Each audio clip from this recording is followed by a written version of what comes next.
Hoy vamos a estar conversando sobre un libro imprescindible, 75 años de historia de la Declaración Universal de Derechos Humanos, miradas desde Cuba, del Centro para la Apertura y el Desarrollo de América Latina, CADAL, con compilación de Gabriel Salvia. Durante mucho tiempo, el gobierno desterró toda conversación en torno a los derechos humanos y castigó a todos aquellos que hablaban básicamente, todavía castiga, obviamente. Y en ese sentido, rescatar la historia misma de la declaración a mí me pareció un esfuerzo interesante. El trabajo mío básicamente va en esa dirección, en la dirección de rescatar el origen de la Declaración de Derechos Humanos sobre el fundamento del universalismo. Y por lo tanto, puede desquitarse de esa idea que después se impuso durante mucho tiempo, y sobre todo a partir de 1966, de que la declaración era un parto occidental de las grandes potencias tratando de imponer una agenda global que no tenía nada que ver con la tradición, ni con la cultura, ni por supuesto con la historia de muchas de las naciones que forman parte de las Naciones Unidas y de él, primero la Comisión de Derechos Humanos y después del Consejo de Derechos Humanos. A mí me llama mucho la atención, por eso está en el prólogo, ¿no? Cómo los diferentes textos que están en el libro, todos regresan sobre esta disputa interna que siempre en Cuba y en otros países también. Hay un ejemplo, por ejemplo, de la Liga de Países Árabes, ¿no? Que en algún momento de la historia también firman su propio documento, ¿no? Apelando al relativismo cultural y el derecho de las naciones a tener su propia concepción de derechos humanos en contraposición a una concepción de pretensiones universalistas, ¿no? Entonces esta es una disputa que está siempre por debajo del tema, pero que la verdad es convenientemente usado por regímenes como el cubano, con esta misma explicación que estaba dando Cuesta Morúa, ¿no? Que se usa convenientemente para decir, bueno, si son una construcción occidental, entonces nuestro derecho a la soberanía incluye también un derecho a una interpretación propia, particular, sustentada en una historia propia, en una cultura propia, en una cosmovisión propia de los derechos humanos, ¿no? Y el término de derechos humanos en Cuba se llegó a convertir en un tabú, ¿no? O sea, cualquiera que se identificara con los derechos humanos era por definición un enemigo de la revolución, ¿no? Ese es, digamos, como el marco interpretativo cubano sobre el tema, ¿no? Y lo destaco porque lo está mencionado en el artículo de Julio, en el artículo de Manuel Cuesta Morúa. O sea, creo que es como algo que es muy... O sea, que un contenido esencial del libro, digamos, ¿no? A mí lo que me resulta interesante, digamos, un poco por entrar en este tema, que es el que me parece fascinante, ¿no? Que es esta discusión entre la universalidad y la particularidad de la cultura, es que los derechos humanos siguen siendo una herramienta no completamente eficiente. La herramienta completamente eficiente no existe, pero digamos que es por lo menos un argumento de peso legitimado y reconocido a nivel internacional justamente para las disputas de derechos y para oponerse a la opresión, ¿no? Que es uno de los considerandos que Guy Cisneros propone, y a mí me parece muy hermoso, ¿no? Porque la manera incluso en que está redactada es muy hermosa, ¿no? Que es que este derecho de los seres humanos a resistirse a la opresión, ¿no? Y que es la base, digamos, del reconocimiento implícito y de la legitimidad de la sociedad civil en un sentido amplio, ¿no? Que también, donde están también los reclamos de derechos, las organizaciones a nivel de comunidad, en fin, ¿no? Y creo que lo importante de esto es que uno tendría que reconocer que también en esos países que son supuestamente occidentales, el occidentalismo se usa aquí realmente como una especie de saco en el que metes todo lo que no te conviene, ¿no? Cuando los regímenes autoritarios lo usan, es como echas ahí como todo lo malo y todo lo que no sirve para justificar la tendencia, la pulsión autoritaria, digamos, se mete ahí, y este occidente usado de esa manera sirve para decir, bueno, ellos inventaron los derechos humanos no nos interesan.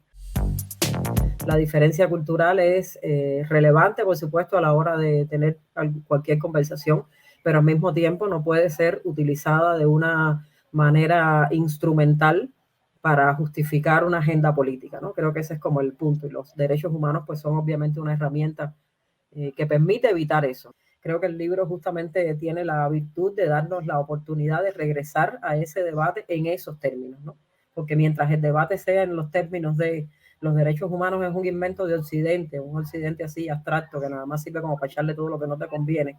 Los derechos humanos son un invento de Occidente y nos lo están imponiendo, y lo que tenemos que hacer los pueblos del tercer mundo, o como querramos decirle a eso, es no utilizarlos porque no lo inventamos nosotros, pues eso solo da lugar a una utilización instrumentalizada y con frecuencia al servicio de los autoritarismos o de totalitarismos como el cubano. No solo estamos ante un tema tabú en Cuba, estamos ante un tema de que no se sabe casi nada. Es decir, el tema tabú parecería que estamos nosotros como demostrando algo que sabemos, que es que de esto no hay quien hable, de que esto es un tema peligroso. Recuerden que una viceministra de Educación Superior dijo hace unos añitos que no se podía estar hablando de derechos humanos con los estudiantes universitarios en las aulas de cualquier manera. Eso después que la Constitución de 2019 habla de derechos humanos por primera vez desde el 59 para acá en un documento jurídico político. Es decir, estamos hablando de que después de que la Constitución existe, la Universidad de La Habana le dice en un documento interno importante de que un grupo de personas hicimos una carta en momento reclamando que esta mujer estaba, que el disparate que eso significaba. Hicieron una mesa redonda donde fue el ministro de Educación para defender a esa mujer, para decir que todos los que habíamos hablado, criticado su posición, éramos mercenarios, no sé qué. Y él sacó, ese día fue una cosa muy importante porque él sacó la Constitución y recordó a todas las personas que habían criticado a la viceministra por ella misma poner como un cuidado especial con el tema de los derechos humanos. Citó el artículo 5 y dijo amenazantemente: recuerden que en Cuba tenemos el artículo 5 de la Constitución. Ese día yo le dije a mucha gente que por primera vez veía a un funcionario con ese nivel de sinceridad, reconociendo lo que ya a mí me parece de toda la vida, que es que desde el año 76 la Constitución cubana tiene un solo artículo, que es el artículo 5. Antes del artículo 5, lo que dice la Constitución, el artículo 5, por cierto, es el artículo que dice que el Partido Comunista de Cuba es la fuerza dominante, la fuerza dirigente de la sociedad del Estado. Y dice que el partido es democrático, que dice que el partido es único, que dice que el partido es fidelista, pero sobre todo dice que es la fuerza dirigente superior de la sociedad del Estado. Y yo digo, antes del artículo 5 en la Constitución, lo que se dice, por ejemplo, en el artículo 3 es que el pueblo de Cuba es soberano. No sé cómo puede haber soberanía popular con un partido único que impide que el pueblo sea verdaderamente soberano. El propio presidente de la Comisión de Asuntos Jurídicos y Constitucionales dice claramente que la Constitución no le puede poner directrices al partido. Es decir, estamos hablando de cosas que son pruebas claras, directas, de que los contenidos constitucionales, entre ellos los derechos humanos, no son una prioridad para el discurso político cubano ni para la realidad, para la práctica política cubana. No por gusto Cuba no firma los pactos que no le interesan, no ratifica los pactos que no le interesan, porque son los pactos que convierten los contenidos de la declaración en vinculantes para Cuba y para los estados, ¿no? Es decir, Cuba no estará nunca de acuerdo, el Estado cubano como lo tenemos concebido ahora, que es un Estado muy parecido al del año 76, con algunos cambios por el camino, un Estado que lo que se ha hecho es más pétreo, inamovible y él mismo rígido, se ha quitado a él mismo movilidad, una especie de problema en las articulaciones que hace que el Estado cubano él mismo se va enfermando de falta de movilidad. Porque esto de la cláusula pétrea del 2002 lo que hace es quitarte movilidad. Es decir, es un Estado que se está diciendo a sí mismo que no puede cambiar el sistema político y económico, evidentemente. Lo único que hace es que después él mismo viola esa cláusula todo el tiempo porque ha cambiado el sistema político y económico 1000 veces, por lo menos claramente en el 92 y en el 2019, y parece que no, ellos sí pueden, sí se puede hacer esto, ¿no? Es decir, el socialismo se puede tocar cuando a ellos lo necesiten, pero bueno. El hecho es que en el 2019 claramente el sistema político y económico cubano cambió drásticamente y parecería que eso no es una violación. Entonces, mira, a mí me parece que este libro es importante para la ciudadanía cubana. Ojalá la gente lo pudiera leer. Es un libro fácil de leer, de hojear, de entender. No está escrito con ningún tipo de ánimo academicista ni de convertirse en un discurso o en una lectura para personas académicas, que eso es creo que es un vicio de la intelectualidad con el que yo no tengo nada que ver, no comulgo, que es el de hablarnos a nosotros mismos, escribir en revistas académicas que nos dan muchos puntos para los currículums y eso, y que al final no sirven para mucho, claro, pero bueno, es lo que sirve para sentirse cómodo en nuestros espacios académicos y esas cosas. Y por otro lado, que es que necesitamos nosotros mismos, desde el activismo o desde el pensamiento sobre Cuba o desde de la vida propia de la sociedad civil cubana, regresar todo el tiempo al tema de los derechos humanos. A mí me parece que no se puede, no es agotable. Además, los derechos humanos en Cuba necesitamos nosotros reinventar también una manera de interpretar esto a nuestra realidad. Es decir, yo creo que Cuba también, como cualquier pueblo, tiene su historia, no solo en el origen de la declaración, sino lo que ha pasado después. Esto de ser el último reducto del socialismo real en América Latina y casi que en el mundo entero, a la manera esta tan soviética que tenemos nosotros, a mí me parece que nos hace también una especie de excepcionalidad histórica muy, muy interesante. Y yo creo que Cuba ya debería también ser concebida también como eso, ¿no? Una manera, un punto de partida para hacer reinterpretaciones sobre el papel de los derechos humanos en estados totalitarios, en manera de la resistencia, cómo ha servido en tantas décadas para ser una bandera de lucha, como ha sido en el mundo entero. Los derechos humanos son producidos por las luchas de los pueblos. Yo creo que la nueva constitución del 2019, trata a su manera totalitaria de ser una especie de constitución híbrida, en la que, por un lado, reconoce la soberanía del pueblo y, por otro lado, tiene todo un articulado que va casi desde el artículo 40 al artículo 56, en la que hace un amago con los derechos fundamentales. Ahí yo creo que es donde está el juego. Sin embargo, tiene razón Reinaldo Escobar, cuando uno va a lo que serían las leyes o el sistema legal que se ha inventado el Estado para protegerse de la ciudadanía misma, ¿no?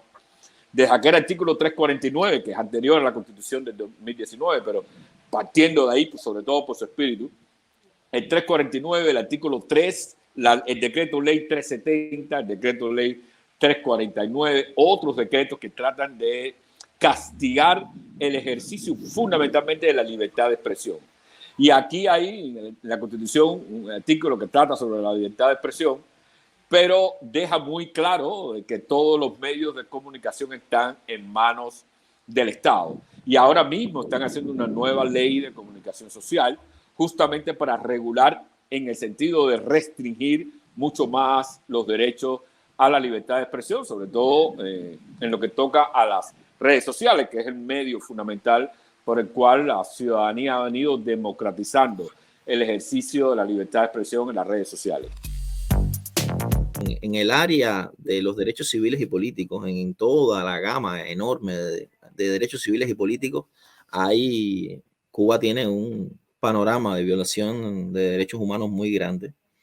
Y yo diría que tenemos que poner atención, que lo más grave que está pasando en Cuba ahora es la enorme violación también masiva y flagrante de derechos económicos, sociales y culturales que son como el patrón de referencia que usaba el Estado cubano de la vitrina en la que se mostraba al mundo como un sistema que optaba por priorizar los derechos económicos, sociales y culturales por el hecho de que son los derechos fundantes de la vida y del carácter de la vida material cotidiana, y que sin ellos no habría otro tipo de posibilidades, ni civiles, ni políticas, ni institucionales de actuación.